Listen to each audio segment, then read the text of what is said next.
My 13-year-old niece sneered, "Mom says no one would miss you if you disappeared," while unboxing the $850 phone I bought her.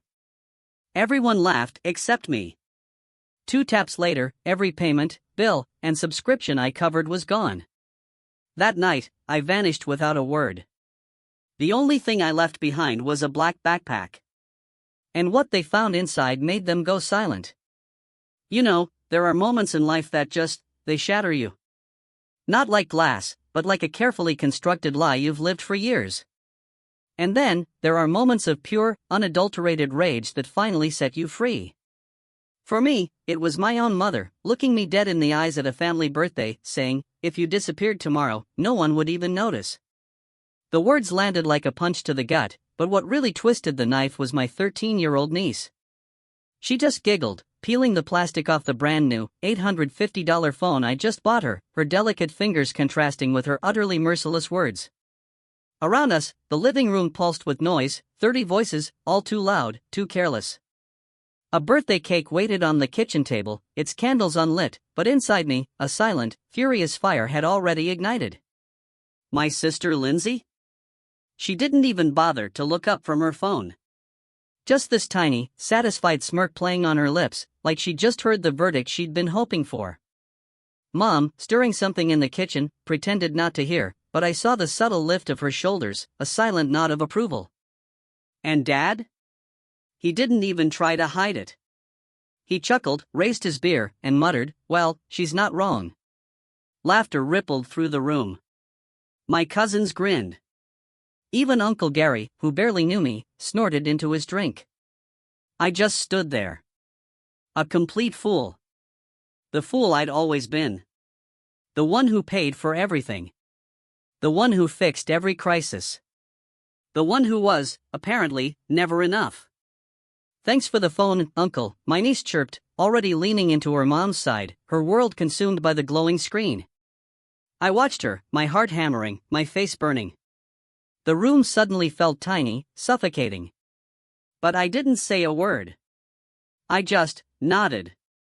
Because that's what I did. I nodded, I smiled, I pretended. Always pretending. Lindsay finally looked up, her eyes meeting mine. And in that brief, cutting moment, I saw it, a flicker of pure amusement, of triumph. Like she'd been waiting for this, for me to stand there, speechless and humiliated. "All right, everyone, let's cut the cake." Mom's voice rang out, bright and cheerful, trying to sweep away the sudden tension. But the bitter taste clung to my tongue, thick and metallic. I moved to the kitchen, leaning against the counter as they gathered around the table. Candles were lit, wishes were made. I just watched, my hands curling into tight fists. My jaw clenched so hard it ached, and somewhere beneath the searing hurt, something cold began to bloom. I felt my phone in my pocket. Just 2 taps. 2 quick taps, and every bill, every subscription, every credit line I'd set up for them, for Lindsay, for Mom, for Dad, vanished. My fingers moved without hesitation, like muscle memory, a decision I didn't even consciously make until it was done. Gone. Just like that. The voices blurred into a distant hum. The room swayed, a sea of familiar faces that suddenly felt like strangers. They laughed, they cheered, they celebrated, and I wasn't there. Not really. I was a ghost with a wallet. But not anymore. I slipped out without a word.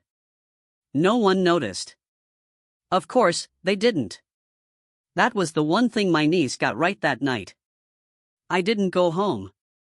I went straight to my apartment, packed a few essentials into a small travel bag, and then I turned back. The black backpack was old, almost forgotten in the back of my closet. But tonight, it had a purpose. I filled it, but not with my things.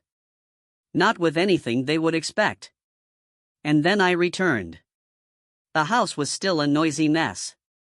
No one noticed me slip in, walk down the hallway, and leave the backpack beside the stairs. And then I was gone. Really gone. By the time they noticed, I would be just a shadow. But inside that backpack, let them find it. Let them try to understand. The silence didn't last long. I expected panic, maybe anger, but what I got was an explosion. It started the very next morning. I woke up to the sound of pounding on my apartment door. No polite knocks, no phone calls first, just fists hammering against the wood. Open up. You think you can just do this? It was Dad's voice. Loud. Furious. I stayed absolutely quiet, watching the door shake as if it might come off its hinges. Asterisk, I know you're in there. You think you're smart? You think you're better than us? Asterisk, his voice cracked, not just with rage, but with something else. Something I recognized. Fear. I stayed silent. I wasn't playing this game. Eventually, the pounding stopped. I heard his heavy footsteps retreat, a muffled curse, then the slam of his car door. But I knew. It wasn't over. Not by a long shot. 20 minutes later, my phone burst. A text from Mom. Just one line, "How could you do this to your own family?" I didn't reply. An hour later, Lindsay tried. This time, it was a call. I watched her name flash on the screen and let it ring. Then another. And another. 6 calls in a row. Finally, a message, asterisk, you think you're so clever? You think we can't live without you? Fine. See how long you last without a family, asterisk. I read it and smiled. Was that supposed to be a threat or a promise? But the real storm came that evening. I was just stepping out of the shower when I heard it, the distinctive sound of a key in my lock. I froze. No one should have a key to my place. No one, except them. The door burst open. Dad stormed in, red-faced, sweat beading on his forehead. Mom was right behind him, her eyes wide and frantic. You think you can just lock me out? Dad bellowed. Get out, I said, my voice calm, but colder than a winter night. Get out. Get out? This is what you've become. Mom's voice was shrill, almost hysterical. Abandoning your own family. We raised you. You used me, I corrected, leaning against the kitchen counter, still drying my hair. There's a difference. Dad stepped closer, his fists clenched. You ungrateful little troublemaker. Try it. The words were out before I even thought. Calm. Solid. A challenge. His hand trembled, but it didn't move. We both knew the truth. He wasn't a fighter. Never was. He was a bully who hid behind words, who shouted to hide his own fear. What did you do? Mom's voice broke. The cards don't work. Lindsay can't pay her bills. The mortgage, it's all gone. That's right, I nodded. Everything I paid for. Everything I managed. It's over. Dad laughed, a bitter, humorless sound. Oh, you think you're so powerful? You think we need you? Seems like you do, I shrugged, since you broke into my apartment just to beg. Beg? He snarled. You think we're begging?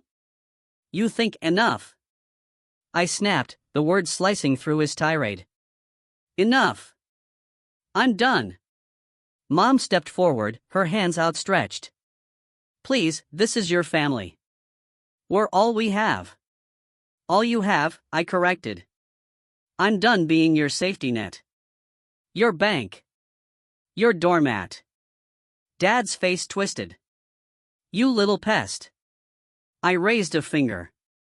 Get out. Now. You can't do this. Mom whispered, tears welling up. This is cruel. Cruel? I laughed. A sharp, stinging laugh. Cruel is telling your son he's worthless while spending his money. Cruel is using me like a tool and laughing behind my back. Dad stepped forward again, but I didn't flinch. This time, he stopped. His shoulders slumped. You'll regret this, he muttered. You'll come crawling back. I won't, I said, my voice like steel. They left, slamming the door behind them. But as I listened to their footsteps fade, I knew this wasn't the end.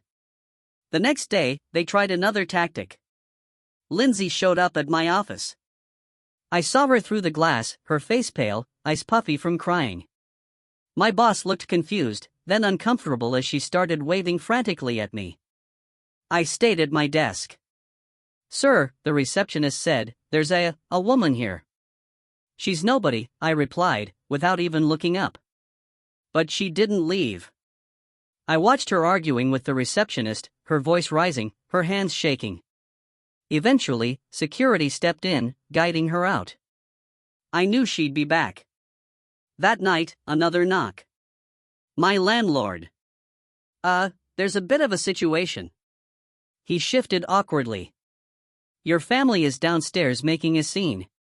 Tell them to leave or I'll call the police." He blinked. "But it's your family." "No," I corrected. "Not anymore." I watched through my window as they stood there, shouting, waving their arms, until finally security escorted them away. But I knew them.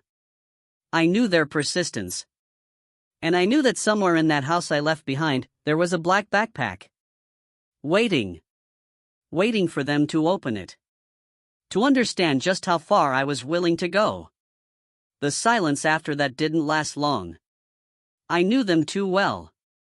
Silence was just the calm before the storm. For days, I ignored their calls, their texts, their desperate voicemails. I even skipped work, letting the world fall away while I enjoyed the quiet. But I wasn't naive. I knew they wouldn't give up. It started with Lindsay's tantrums, messages full of venom, blaming me for everything. Mom's tearful voicemails followed, her voice breaking as she begged me to be the bigger person and save the family. And then came Dad. At first, it was rage, threats, insults, the usual noise. But then his tone changed. Calm. Calculated. An invitation. "Son, let's settle this like men. No drama, just you and me. There's a game this weekend. Our team's playing. Come, let's talk it out, a setup." I felt it in my bones. But I agreed. I wanted this. So, I went. The stadium roared like a living beast. Cheers, screams, the pounding of feet on metal bleachers. It was chaos. A perfect place for secrets to drown. Dad was waiting in section 12, row F, the seats around him strangely empty despite the game being packed. He spotted me instantly, waving with one hand, the other gripping the black backpack. My backpack.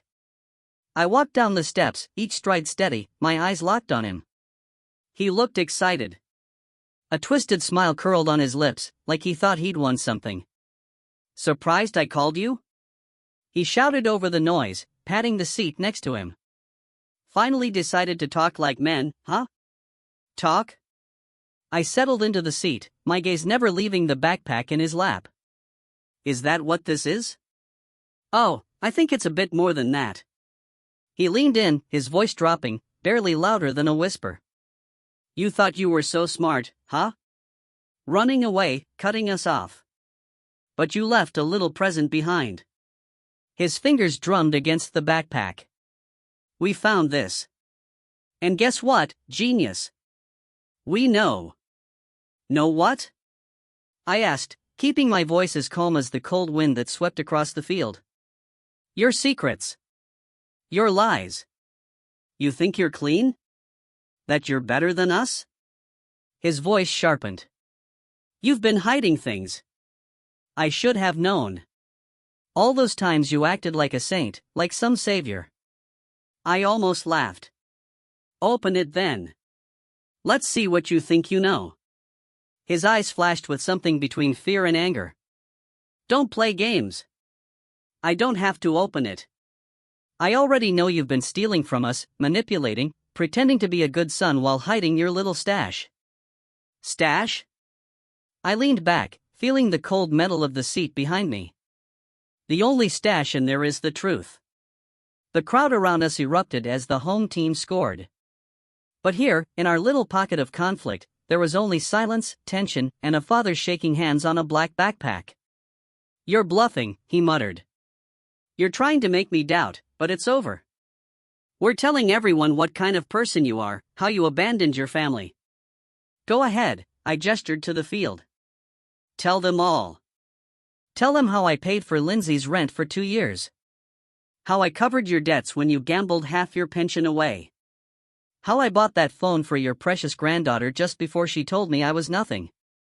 His face darkened. Shut up. No. Let's make it clear, Dad. You've got a bag full of proof of everything I did for you, and everything you took. And you still think you have leverage? His hand tightened around the backpack, his knuckles white. Don't you talk to me like that. Like what? I leaned forward, my voice still calm, but my eyes burning. Like the worthless piece of furniture you always treated me as? Like the walking wallet, the errand boy? Shut up, he shouted, standing, drawing a few curious glances from the rows behind us. Sit down. My voice was ice, and for a moment, I saw it, the fear in his eyes. He hated me, but more than that, he feared losing his grip. Or what? He forced a laugh, thin, desperate. What are you going to do? Attack your own father? You think anyone here will take your side? You really think they'd take yours? I gestured to the crowd, the sea of strangers who didn't care about his bluster. You're just an angry old man with a bag full of debts. And they don't know me, but they don't have to.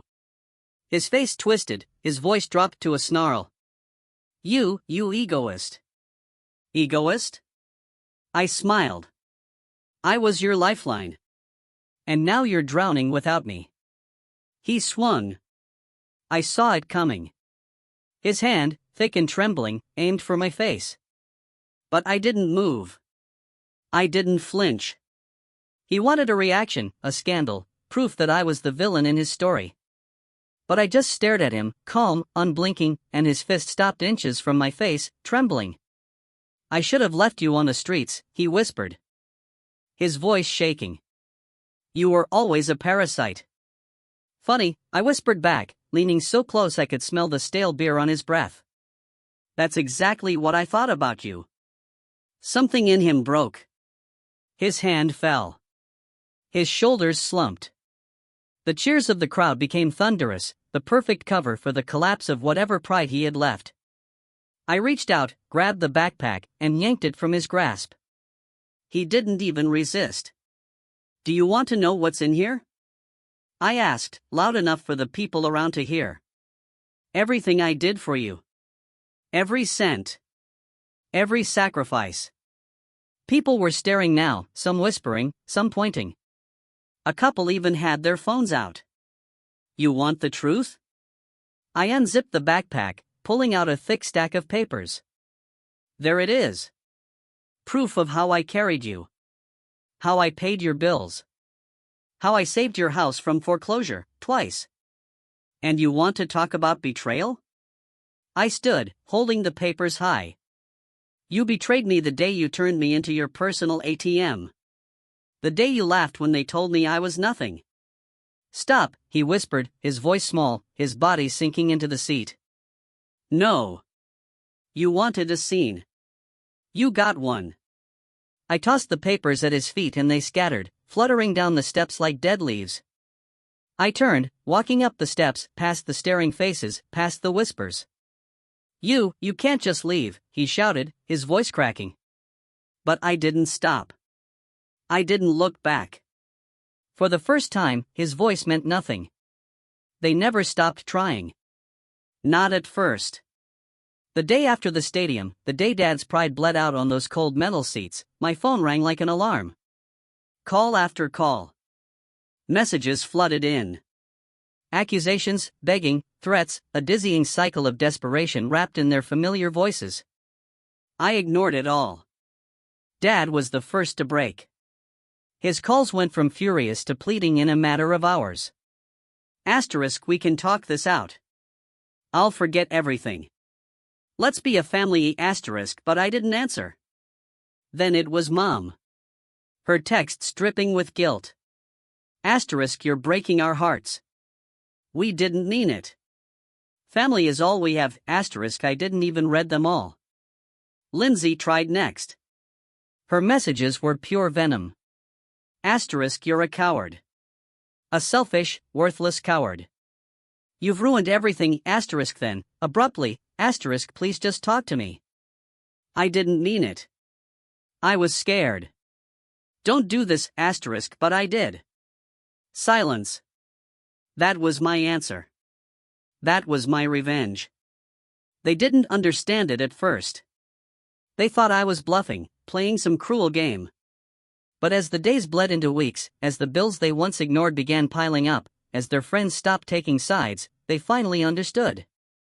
They couldn't reach me. The landlord at their house called me, stuttering, trying to explain that they hadn't paid the rent. I told him that wasn't my problem. Mom sent me a photo of the family sitting in the dark, a single candle flickering on the table. We have nothing left. I deleted it without a second glance. One evening, as I was walking back from the grocery store, I saw him. Dad. Standing outside my building, pacing like a madman. His face was pale, his hands shaking, and that familiar fire in his eyes was replaced with something else entirely. Fear. He saw me, his face lighting up with a twisted kind of hope. He rushed forward. Listen, you can't do this. You're my son. No, I didn't slow down. I was your wallet. He stepped in front of me, his voice cracking. We raised you. We gave you everything. You used me. I looked him dead in the eyes. And now you have nothing. I tried to step around him, but his hand shot out, grabbing my arm. You don't get to do this. His voice was a snarl, the old anger bubbling to the surface. You think you're better than us? You think you can just walk away? I know I can. I pulled my arm free, and I did. He swung at me, slow, weak. I didn't even flinch. His fist glanced off my shoulder, more like a desperate shove than a punch. He stumbled, catching himself against the side of the building, gasping. Pathetic. The word slipped out like a breath. His face twisted, that familiar rage flaring. You'll come crawling back. You always do. You're nothing without us. I laughed. Loud. Sharp. It echoed down the quiet street. I was nothing with you, I said, turning my back. I walked away. I didn't look back. That night, I threw my phone into the bottom drawer of my desk and left it there. The messages, the missed calls, they piled up, but they couldn't touch me. A week later, I got a letter in the mail. Handwritten, shaky script. Mom. Asterisk, please. Your father is getting sick. Lindsay is losing her mind. We're falling apart. You're the only one who can fix this. Please come home. Asterisk, I crumpled it without reading the rest. They were falling apart. Good. Because for the first time, I wasn't. I didn't move. I didn't change my number. I didn't hide. I stayed exactly where I was, but I stopped being part of their world. And their world crumbled without me. Lindsay's friends stopped answering her calls. Mom's distant relatives, the ones who used to send polite Christmas cards, ignored her now. Dad, he lost his temper at work one too many times and got fired. But I didn't care. I didn't watch. I lived. I cooked for myself, slept peacefully, went for long walks without worrying about incoming messages demanding my time, my money, my life. They were just voices now. Ghosts I'd left behind in a burning house, and I was free. Months passed, and silence became a friend. I woke up when I wanted, ate meals without guilt. Spent weekends exploring the city I'd once ignored, feeling freedom in every quiet moment. Sometimes I'd catch myself expecting the familiar buzz of desperate texts, the suffocating guilt, the frantic voice demanding I fix their chaos. But it never came. I had done the impossible. I buried them. Not in the ground, but in my life. I walked down Main Street one crisp autumn morning, past the cafe where I bought overpriced cakes for Lindsay's birthdays. The boutique where I'd spent a fortune on gifts. The restaurant where I'd paid for family dinners. Where I was always so generous, until I wasn't. Ghosts. Just ghosts. On the corner, a street musician played a slow, aching melody. His voice was rough, his fingers dancing over the strings. A voice that didn't try to be perfect, only honest. I stopped, letting the music wrap around me. It wasn't about love. It wasn't about heartbreak. It was about letting go. The world moved around me, busy and alive. I stood still, breathing it in. When the song ended, I tossed a 20 into the open guitar case. The musician nodded, and I smiled. Not because I had to, not because someone expected it, but because I wanted to. And that was the difference. I didn't need them. I never did. I walked on, each step lighter, each breath easier. As the sun dipped below the rooftops, painting the sky in amber and crimson, I felt it, a quiet certainty. I was free.